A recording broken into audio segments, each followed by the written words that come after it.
I am Zane Teach, and this is Sky to Glass. Hello. Welcome everybody, mums and dads, boys and girls. Step right up. Wait. You sound like you're inviting them to a carnival instead of inviting them to learn something.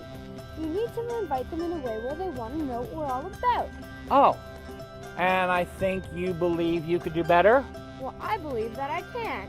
Well, let's ask them. What do you think? Should we give her a try? Whoa. Okay then. They say go ahead, but don't blame me if you don't succeed. Ladies and sirs, little ladies and future squires, Show off. welcome to the wonderful world of heraldry. Oh, I know this. My buddy Harold told me all about this and how to do it. Hold on, let me get my voice for a second here. Me. Okay, I think I got it. Hear ye, read all. No. No.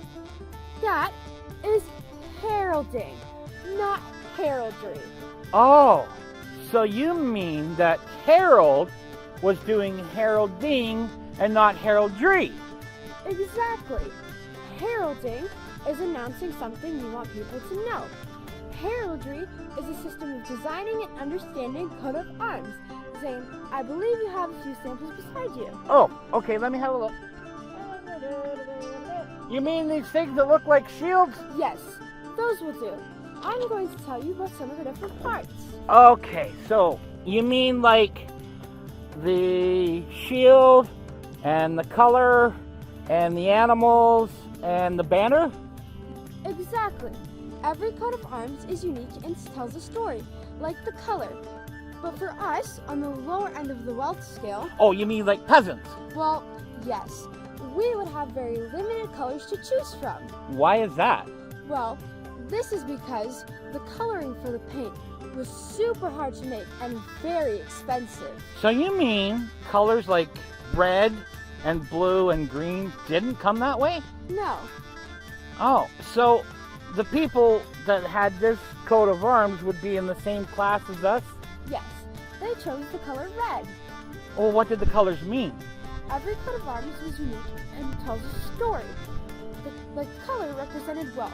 For people like us on the lower end of the wealth scale, Oh, you mean like peasants? well, yes, they would have a limited amount of colors to choose from. Why is that? Well, this is because the paint for the coloring was super expensive and very hard to make. Oh, so you mean colors like red, blue, and green didn't come that way? No, Oh, so the people that have this coat of arms, they would be in the same group, same category as us, lower than the nobles and such? yes, they chose red.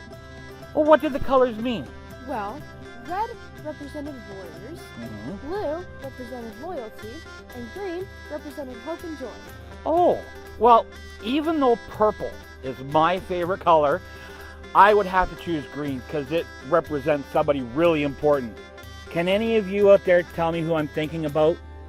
Wears a lot of green, shoots bows and arrows, robs from the rich, gives to the poor, really doesn't like Prince John. They got it! Robin Hood! Right, Robin Hood. However, Sky, I noticed a couple of these have silver and gold in them. Did that represent rich people? Yes, people like the nobles, Prince John and King Richard would have silver or gold or both in their coat of arms. Oh. I've got a couple samples here. First off, Meadows, as you can see, has a lot of silver and a little bit of gold. Whereas Scully here, Scully here has a lot of gold and little bit of silver. What does that mean? Well, this meant that the Scully was more wealthy than the Meadows. Oh. Now, I noticed with these samples that they all have banners on the bottom, but these ones have names, and this one has a saying. Why is that? Well, This is the motto of the person who owns the coat of arms. Oh. It can be anything they would like, such as a quotation or a family name, such as Scully's or Meadows. Great. Okay, now let's talk about the shield in the center here, because I believe we have something really special planned a little later on for everybody. Okay, this is going good. Zane, would you like to take the next part? Okay. The shield was usually divided into 4 parts. Each part was something. Oh, wait a minute. Sky, do you have those samples down there? Yes, I do. Okay. For a section, you could have one as a solid color, such as the red and the blue and the green, or you could have it as a pattern to represent whoever owned the coat of arms, such as these, or you could have an animal represented on the shield, such as a lion or an eagle or even a dragon, or like this sample here, you could have a weapon represented on your shield or a religious symbol. Yes, the animals represented something as well. Oh, really? For example, lions represented power, eagles represented nobility, and dragons represented defender and protector. Oh, I would definitely have a dragon on mine. I'm such a fierce protector. But speaking of lions, do any of you know who would have lions on his shield? It represented his nickname. What's that? They got it! King Richard. Right. His nickname was Richard the Lionheart, and he had 2 lions on his shield. Okay, Zane, I will let you take the next part, but let's ask them the question. Okay, I know what you want me to ask them, but before I do you realize there is a lot of heralding in the sports world? Oh, you don't believe me? Okay, let me ask you a question. What is the first thing you think of when I say blue maple leaf? They got it! The Toronto Maple Leafs. That was quick. Okay, got another one for you. A basketball with claw marks down the center. That didn't take them long at all to shout out the Raptors. No kidding. Okay, this one's going to be harder for them. A red C with a white H in the center. Wow, they are really good. The Montreal Canadiens, right? That's right.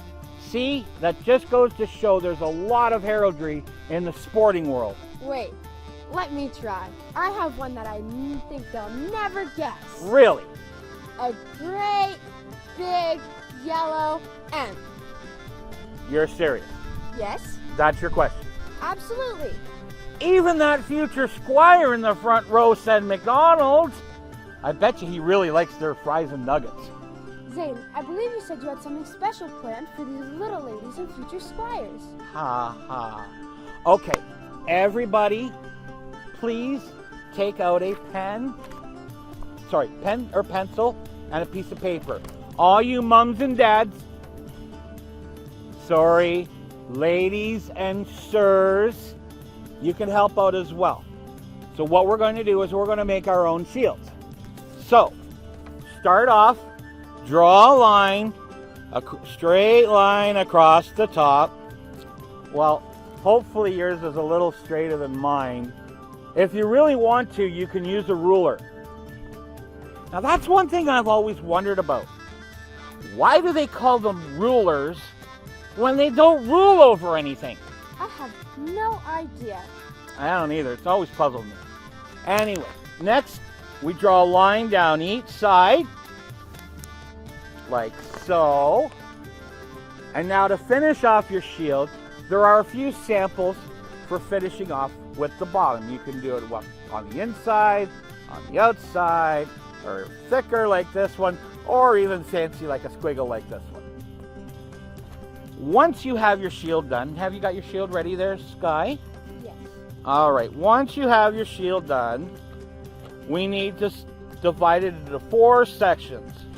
So do a line down the center and a line across the center, sort of like that.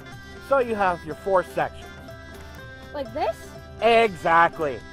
Next, let's choose a color. But let's keep it simple, like red or blue or green. Well, we already know I would choose green because it reminds me of Robin Hood, but what color would you choose, Sky? Well, red, of course. Why red? You're not a warrior. To match my hair. Okay, you got me on that one. Now, do you want to help these guys and gals do... Sorry, little ladies and future squires, and help them do a shield? Sure, I got my shield and I got my color. Okay, first thing, choose a section that you'd like to fill in. And fill it in with your color. It can be whichever color you want, but just remember, as your parents and your teachers would say, stay within the lines and fill it in. Are you done yet there, Sky? Almost. Okay, now if you don't want to fill it in, another way you can do it is stripes. Now they could be up and down, or they could be on the diagonal. Are you done yet? Are you done yet? Are you done yet? Are you done yet? Yes. Okay. Or if you wanted, you could have little squares, such as the sample here. Oh, wrong one. Sample. There we go. See the little squares here you could have for your shield. Next, let's choose something you'd like to put on your coat of arms, but something important and that represents you. Something like a favorite toy, a favorite animal, maybe even a favorite pet, like a dog or a cat, or even your little hamster. You know, the Mr. Squeaky that went squeak, squeak, squeak, squeak, squeak, squeak. Or even a favorite place like London here. Next, let's choose a symbol you would like to put on your coat of arms, like a sword or a staff, or if you're like Robin Hood, a bow and arrow. What weapon would you choose, Sky? Well, I would have to choose a staff. A full staff or a quarter staff? I have no idea. Do any of you out there know the difference between a full staff and a quarter staff, like Little John would use? You know, I'm not hearing much out there. I'm hearing crickets. Well, the difference is a quarter staff was primarily used as a weapon and had an iron tip on it, whereas the full staff would be used to assist in walking. Oh, well, definitely a quarter staff. Okay, now comes the fun part, Sky. Everybody hold up your shields that you've been working on out there. Let's see how you're doing with the colors, whether you're doing solid or stripes. Oh, boy, look at all the green out there. They must really like Robin Hood. And I see lots of blue over here. But lots of red. They must love my hair too. They must. Now that you have your shield started, you can take time finishing them and hang them up in your room. Or if you've been really bad, hang them up in your dungeon. Zane, none of these little ladies or future squires would be living in a dungeon. Okay, sorry. Well, that's all the time we have for heraldry. We hope you've enjoyed learning and in making your own shields and have fun finishing them up. We hope to see you in person Yes. at our Robin in the Hood Festival 2022. At Gibson Park in Elmira. Have an awesome day. Thank you for joining us. Bye. Bye. Okay, now before we let you go, we've got a special little game for you. If you can, on the back of your shield you just did, make another shield, but in the center of it, put the symbol of your favorite superhero. Can be anybody you want. Like this one, my favorite man, Batman. Da da da da da da. That's the Flash. Who changed it on me?